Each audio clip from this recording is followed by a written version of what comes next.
ஒரு ஏழ்மையான வீடு. படுக்கையில் உடல்நிலை சரியில்லாமல் இருக்கும் தாய். அருகில் 15 வயது மகன் அழுது கொண்டு அவள் கையை பிடித்திருக்கிறான். அம்மா, நீ என்னை விட்டு போயிடாதே.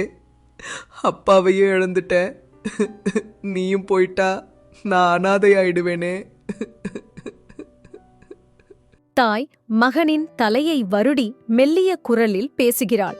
மகனே, கலங்காதே. ஜப்பானில் ஹிரோஷிமா, நாகசாகியில் எத்தனை பேர் அனாதையானார்கள்? அவர்கள் வாழாமல் போய்விட்டார்களா? உன் தந்தை அடிக்கடி சொல்லும் ஒரு ரகசியத்தை உனக்கு சொல்கிறேன். மகன் ஆர்வமாக பார்க்கிறான். தாய் தன் மகனுக்கு வாழ்க்கை பாடத்தை சொல்கிறாள். நீ ஒரு கலைஞனாக மாறி பிழைத்துக்கொள்.